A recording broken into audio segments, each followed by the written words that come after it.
Students, पिछले वाले lecture में हम लोगों ने क्वेश्चन नंबर 3 से क्वेश्चन नंबर 6 तक कंप्लीट किया था। अब इस लेक्चर में क्वेश्चन नंबर 7 से स्टार्ट करते हैं। तो आइए इस क्वेश्चन को नोट कर लीजिए, फिर इसका हम लोग सॉल्यूशन निकालते हैं।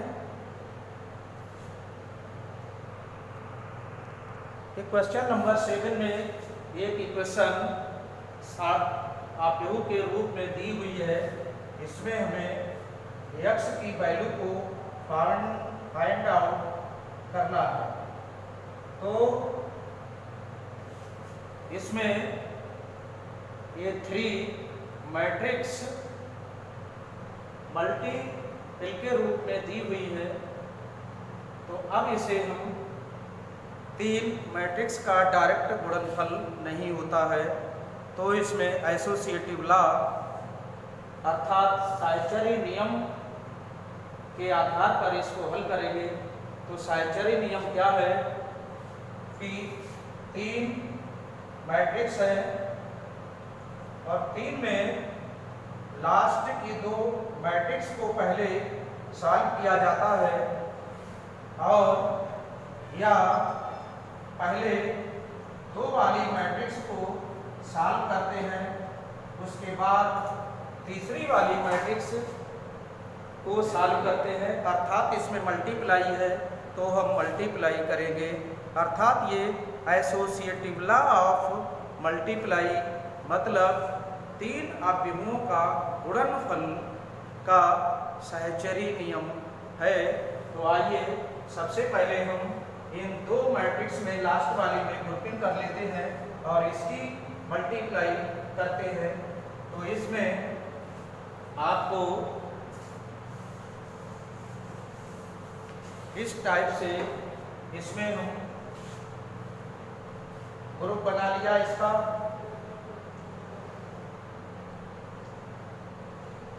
अब इसकी मल्टीप्लाई कर लेते हैं।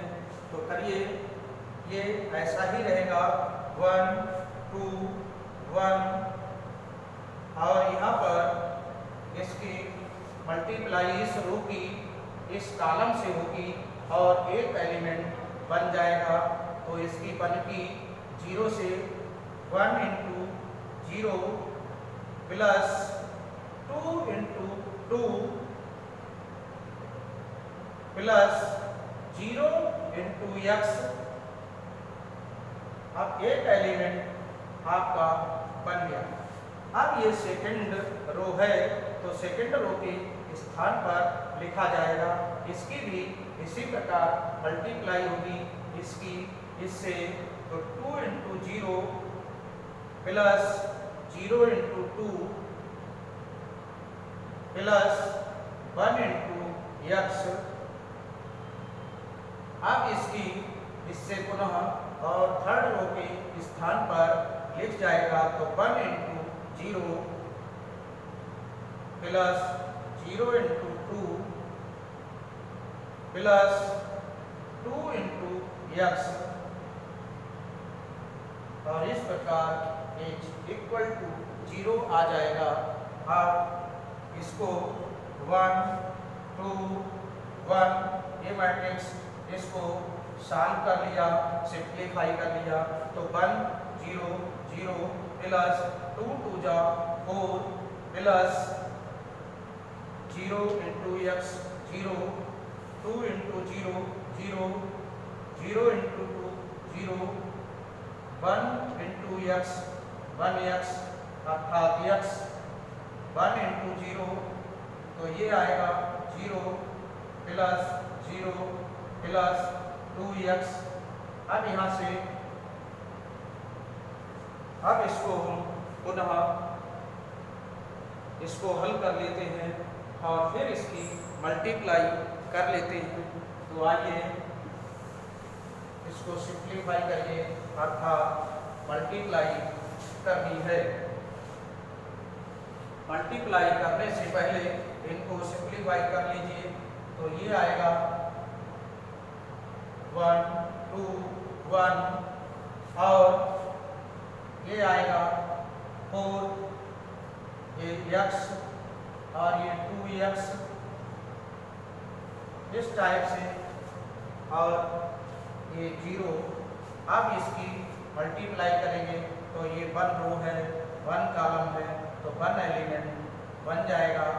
इसकी इससे मल्टीप्लाई होगी 1 इंटू 4 प्लस इसकी इससे 2 into x plus 1 into 2x is equal to 0। अब यहाँ ये 1 एलिमेंट हो गया तो हम इसे मैट्रिक्स को हटा देते हैं सिंबल को। 4 plus 2x plus 2x is equal to 0। ये 4x plus 4 is equal to 0। चाहे तो यहाँ से इम्प्लाइज दैट लगा सकते हैं और चाहे तो नहीं लगाइए तो कोई अंतर नहीं पड़ता है। तो इस प्रकार ये 4x इज इक्वल टू -4। अब इसे मिटा देंगे हम, नीचे वाले को साफ कर देते हैं और x की वैल्यू निकाल लेते हैं। x की वैल्यू कितनी आती है ये देखेंगे तो ये आ गया 4x x is equal to -4/4 तो 4 डिवाइड कर दीजिए ये 1 आ जाता है तो x इज इक्वल टू -1। ये x की वैल्यू है, यही हमें आपको फाइंड करना था कि x की वैल्यू क्या है। तो x इज इक्वल टू -1 आ गया, आंसर हो गया ये। अब नेक्स्ट क्वेश्चन इसका हम लोग लिखते हैं और फिर उसे सॉल्व करेंगे। ये क्वेश्चन है, नोट कर लीजिए, फिर इसका सॉल्यूशन देखिए।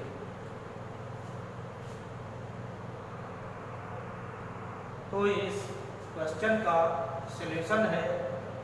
सॉल्यूशन से पहले हम इसमें ये देखते हैं, ये दिया है matrix A equal to this, तो prove that A square minus 5A plus I is equal to 0। अर्थात ये दिया हुआ है, इसके लिए हमें इसकी वैल्यू को सिद्ध करना है कि ये 0 है। तो यहाँ से सॉल्यूशन है इसका,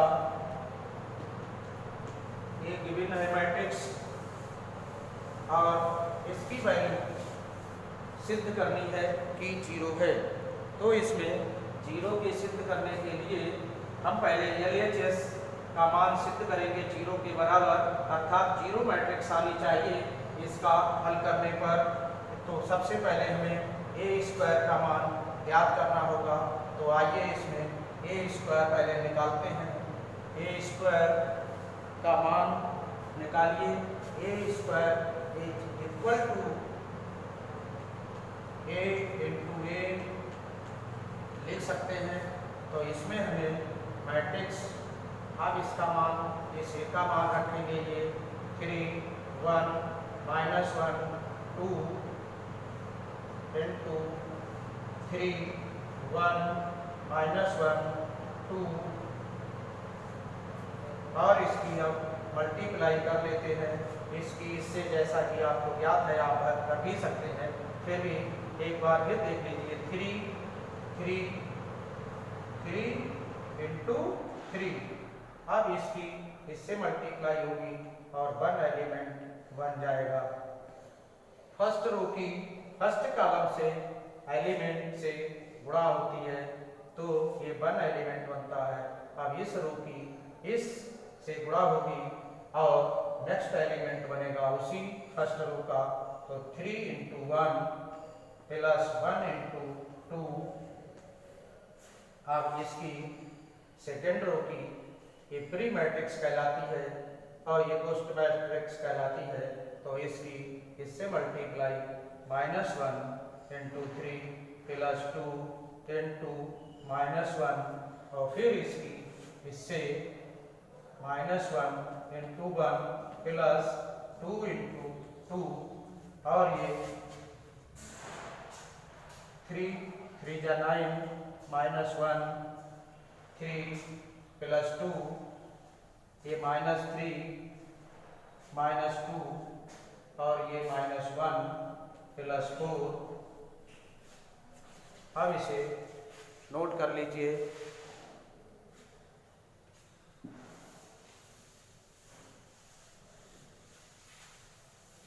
और ये ए स्क्वायर का मान आएगा,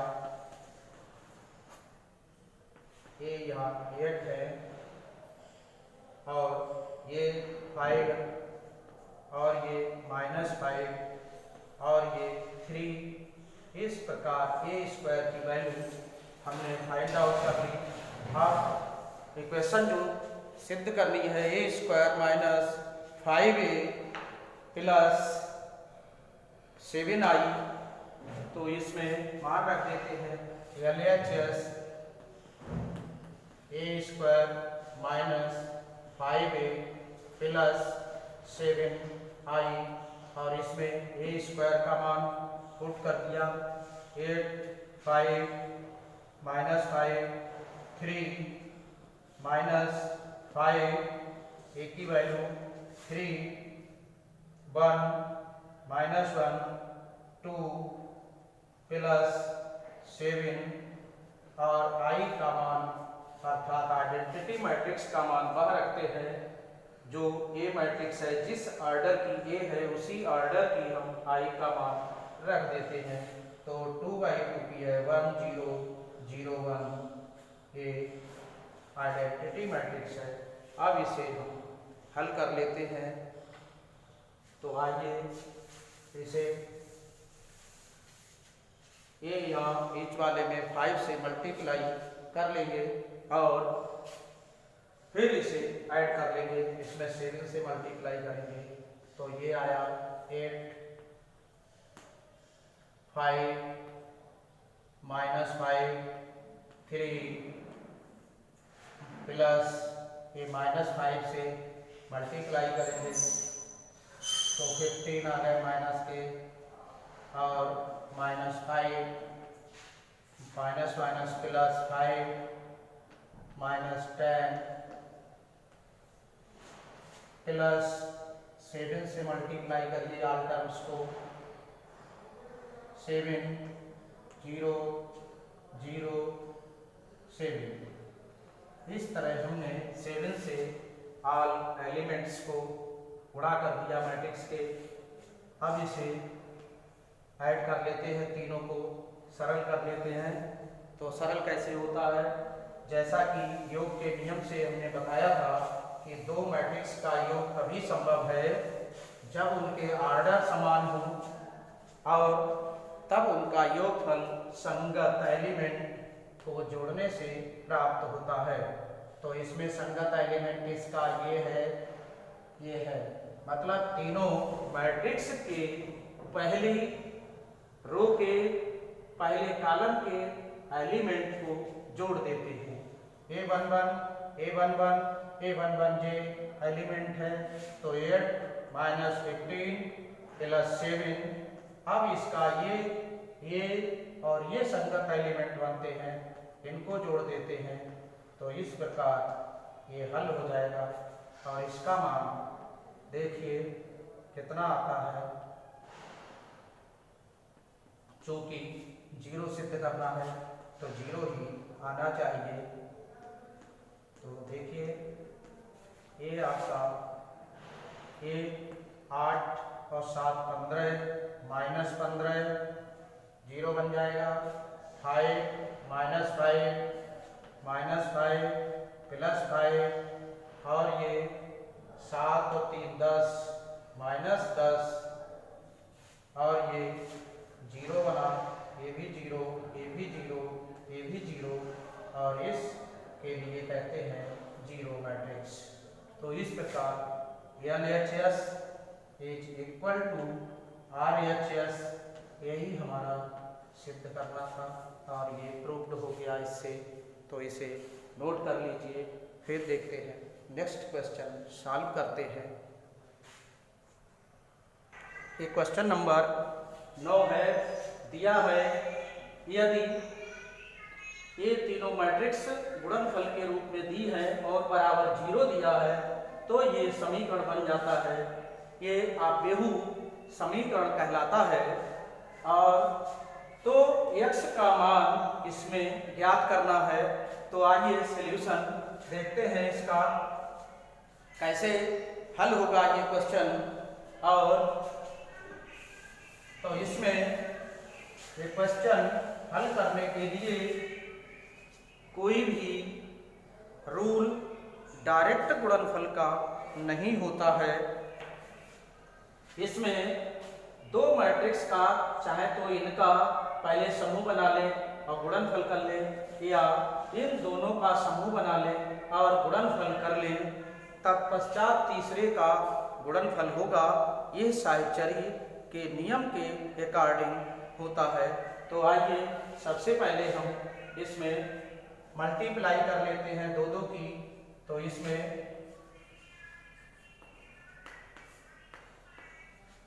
x -5 -1 और इसको इंटू 1 0 2 0 2 1 2 0 3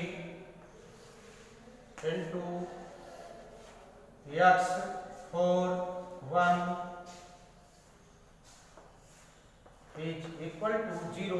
सेम प्रक्रिया है इससे पहले वाले क्वेश्चन की, जो 8 में आपने किया था, गणना की थी, जिस टाइप से हल किया था उसी टाइप से ये भी हल होगा, ये समझ लीजिए। तो इसमें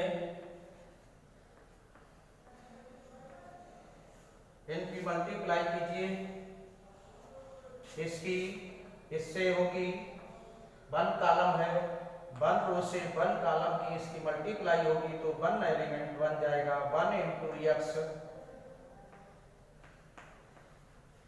प्लस 0 इंटू 4 प्लस 2 इंटू 1। अब इससे 0 into x plus 2 into 4 plus 1 into 1। अब इससे होगी तो इसकी पहले इससे 2 into x plus 0 into 4 plus 3 into 1 is equal to 0।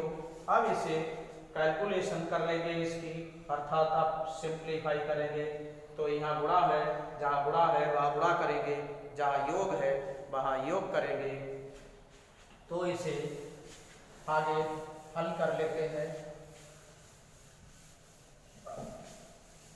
तो इसमें ये आ जाएगा x -5 -1 और ये है x 0 प्लस 2 और ये 0 प्लस 8 प्लस 1 2x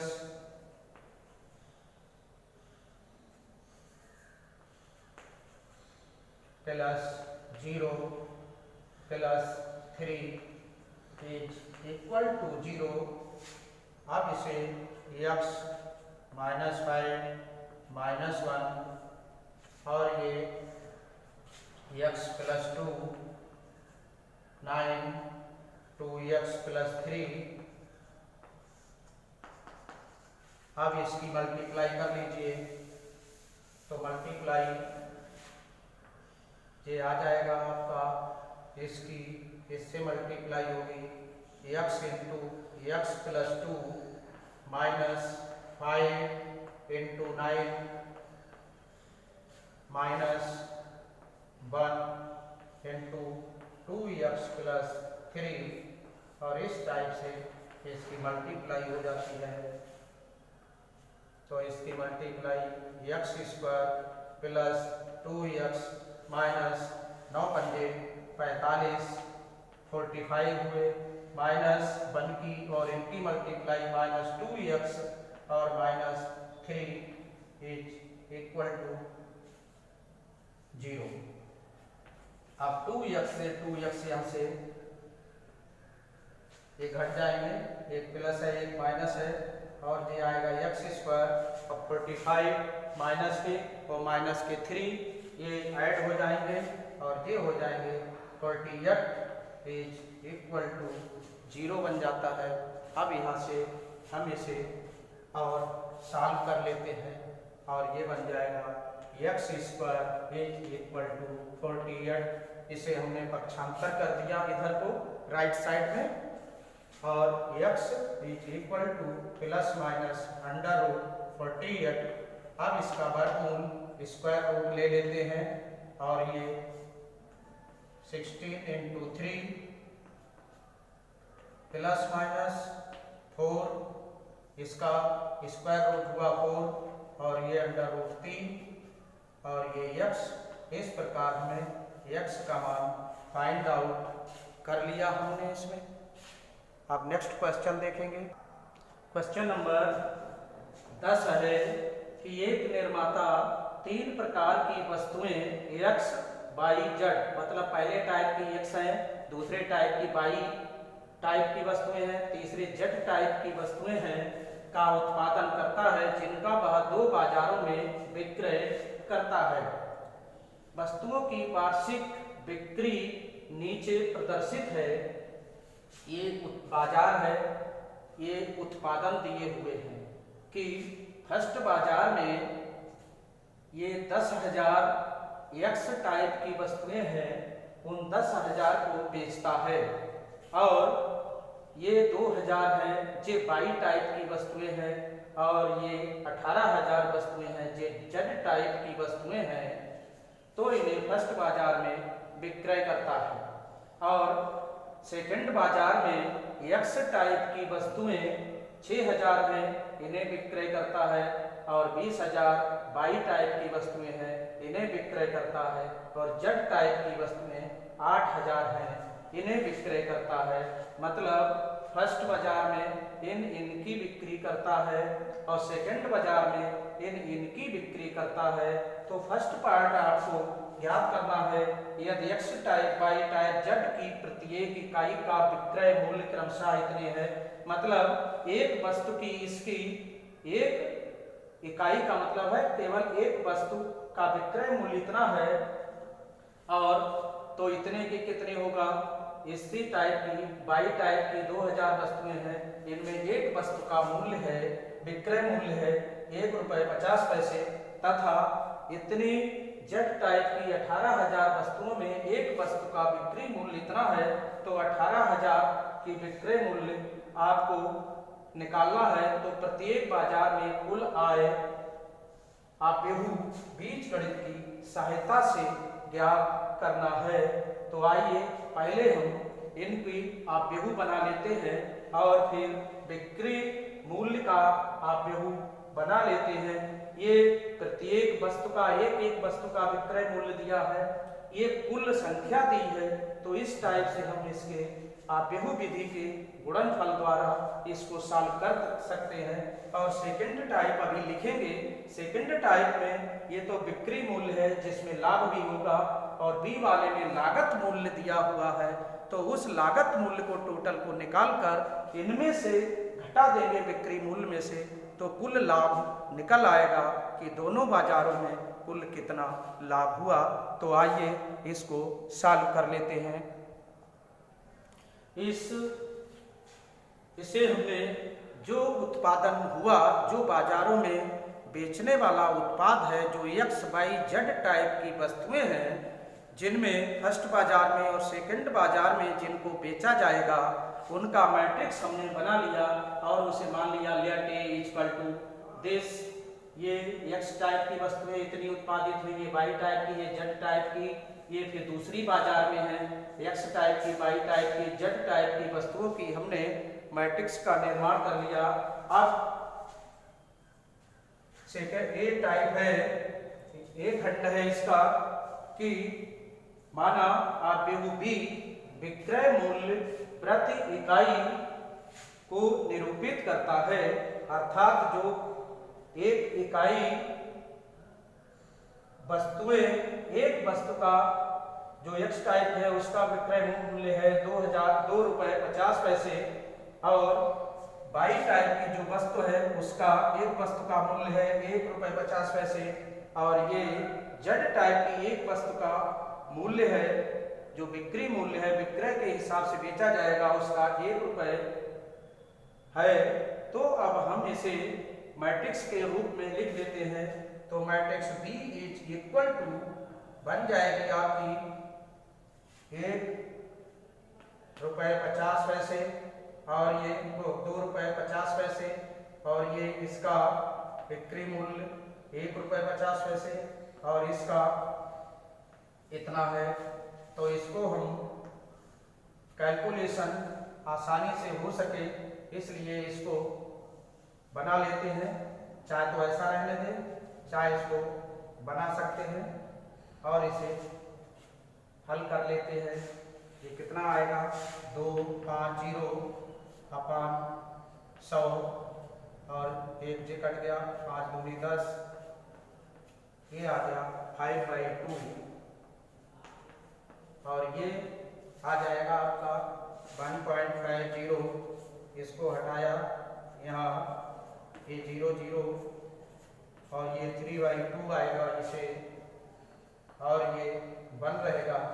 अब इसको हमने इस रूप में कन्वर्ट कर लिया और इसे हल करते हैं। अब कुल विक्रय मूल्य निकालने के लिए इस मैट्रिक्स और इस मैट्रिक्स का गुणनफल होगा तभी कुल मूल्य निकलेगा कि कितने की वस्तुएं बिकी प्रत्येक बाजार में। तो आइए कुल बिक्री मूल्य निकालने के लिए हम दोनों मैट्रिक्स की गुणा कर देंगे, यही हमने बताया था। तो इसकी मल्टीप्लाई करते हैं इसको हमने रो के रूप में लिखा, इसको कॉलम के रूप में लिखा क्योंकि रो की मल्टीप्लाई कॉलम के रूप में होती है। इसी टाइप से इसके विक्रय मूल्य को हमने कॉलम के रूप में लिख लेते हैं। और ध्यान दीजिए ये एक वस्तु का इकाई वस्तु का विक्रय मूल्य है इसकी इस टाइप की, इसलिए इससे मल्टीप्लाई हो जाएगी। और इस टाइप की वस्तु का एक इकाई का मूल्य विक्रय मूल्य है इतना, तो इतने का कितना, इस टाइप से इस बाजार का विक्रय मूल्य अलग निकल आएगा, इसका अलग निकल आएगा। ऊपर जो मूल्य आएगा वो आपका फर्स्ट बाजार का बिक्री मूल्य आएगा और इससे जो मूल्य आएगा वो सेकेंड बाजार की बिक्री मूल्य आएगा। तो आइए मल्टीप्लाई कर लेते हैं इसे, इसकी इससे मल्टीप्लाई कर लिए। यह है 10,000 गुणा 5/2 प्लस 2,000 गुणा 3/2 प्लस 18,000 गुणा 1। अब 6,000 गुणा 5/2 और 20,000 प्लस लगा लेंगे 20,000 गुणा 3/2 प्लस 8,000 गुणा 1। अब यहाँ पर इसको और सिंप्लीफाई कर देंगे, इससे इसको डिवाइड कर देंगे तो 5 आएगा और 3 0 और इसे 1 आएगा 1000 बन जाएगा। और इस टाइप से इसे 2 3 जा 6 आएगा तो 3000 ये हो जाएगा। इस 3 को क्लियर लिख लीजिए। अब यहाँ 2 1 आएगा, इसके आगे कितने 0 लग जाएंगे 4 और इसकी मल्टीप्लाई हो जाएगी तो 5 5 जा 25 25,000 प्लस 3,000 प्लस 18,000 और इसमें 3 पंजे 15,000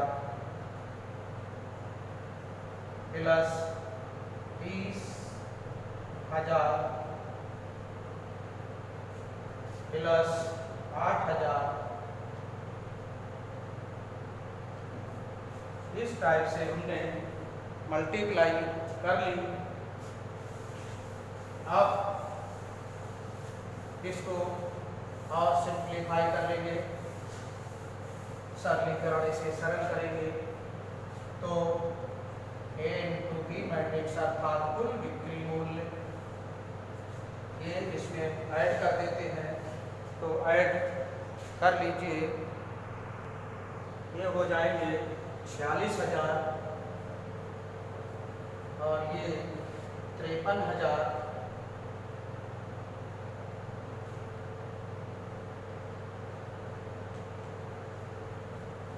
इस टाइप से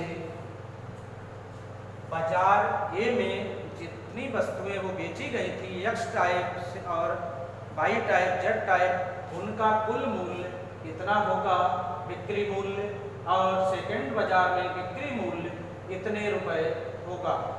अब ये आपका निकल आया है बिक्री मूल्य फर्स्ट बाजार का और ये सेकंड बाजार का बिक्री मूल्य आ जाता है। अब आगे देखते हैं इसमें, तो फर्स्ट बाजार का बिक्री मूल्य, अतः फर्स्ट बाजार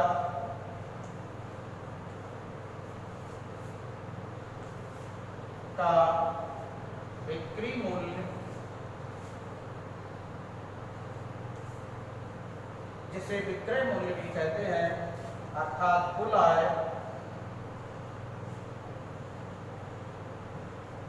बराबर ये आपकी हो गई 46,000 रुपये और सेकंड बाजार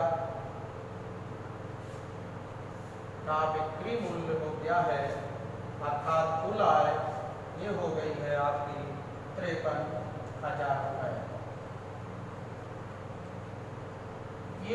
ये पार्ट आपका कंप्लीट हो गया। अब बी पार्ट देखेंगे, पहले उसे लिख लेते हैं बी पार्ट क्या है, फिर उसको सॉल्व करते हैं। तो ए पार्ट में इस क्वेश्चन के हम लोगों ने निकाला था कि कुल कितना बिक्री मूल्य आया। अब बी खंड में अर्थात सेकंड पार्ट जो है इसमें दिया है क्वेश्चन में, यदि उपयुक्त 3 वस्तुओं की प्रत्येक इकाई की लागत अर्थात जो उसकी लागत पड़ी जितने में वो बनी तो क्रमशः 2 रुपये, 1 रुपये और 50 पैसे है। मतलब एक्स टाइप की वस्तु की एक वस्तु का लागत जो है 2 रुपये और वाई टाइप की जो एक वस्तु है उसकी लागत 1 रुपये पड़ी और जेड टाइप की एक वस्तु थी उसकी लागत मूल्य 50 पैसे पड़ा। तो अब हमें ये बताना है कि तो कुल कितना लाभ हुआ।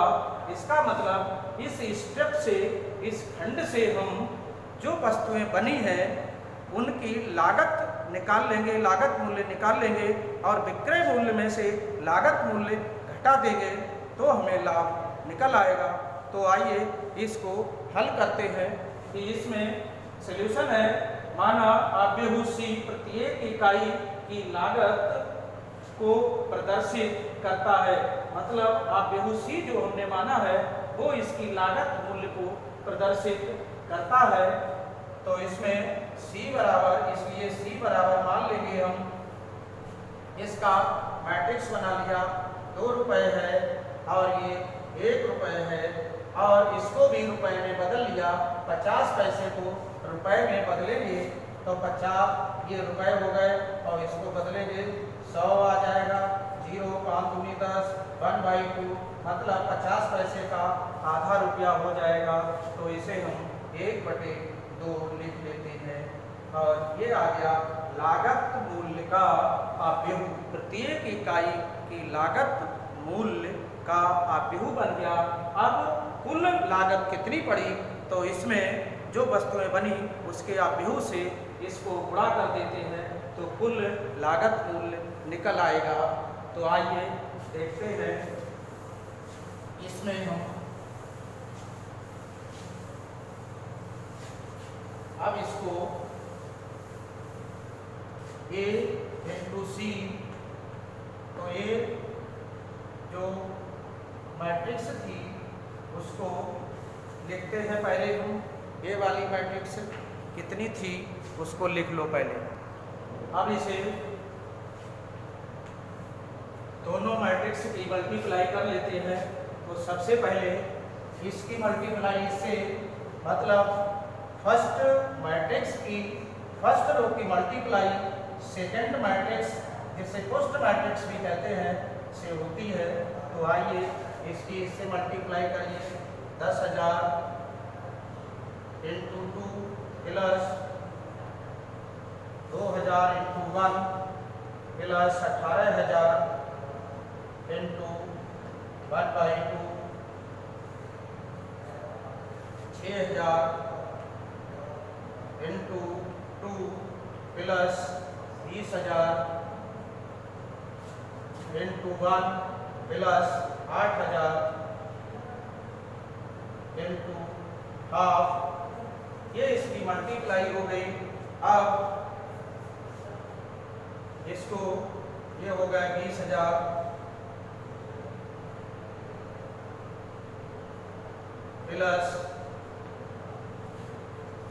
प्लस इसे डिवाइड कर लिया,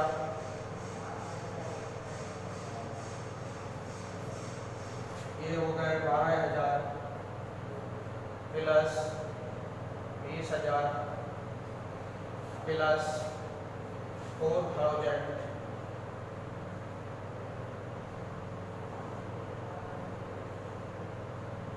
इस प्रकार अब हम इसे ऐड कर लेते हैं। तो आइए ऐड करते हैं इसे, और ये कुल रिजल्ट क्या आता है कि मल्टीप्लाई और सॉल्यूशन। तो इसे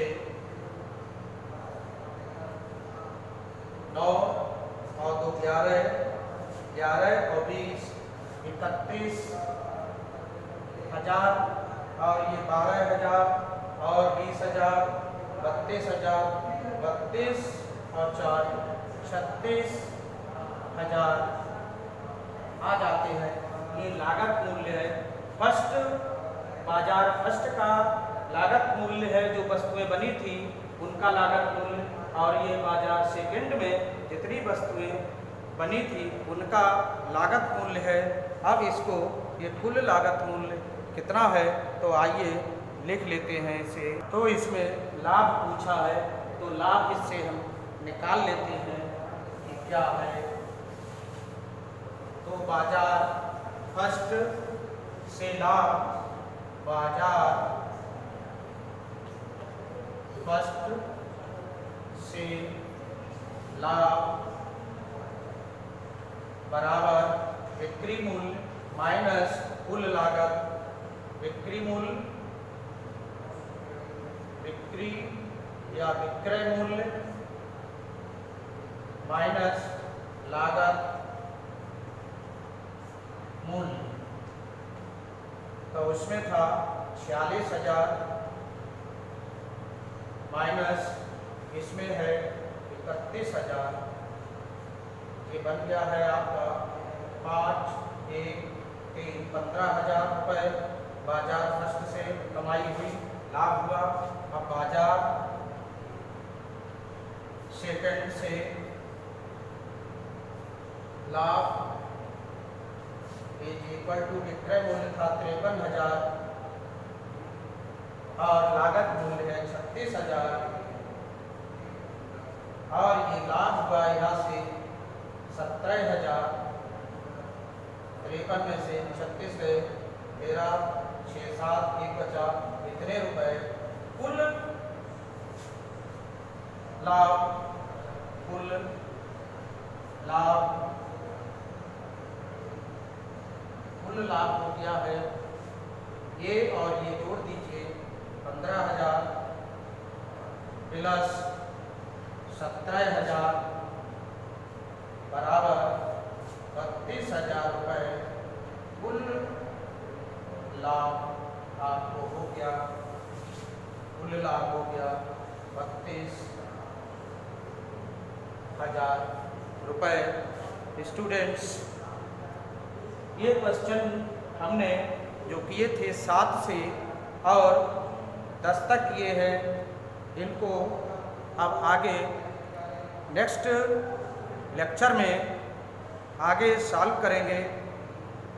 तब तक यदि आपको ये वीडियोज़ पसंद आई हो तो इसे सब्सक्राइब कीजिए, लाइक कीजिए और खुश रहिए, अपना ध्यान रखिए, सेफ रहिए और घर पर रहिए। धन्यवाद।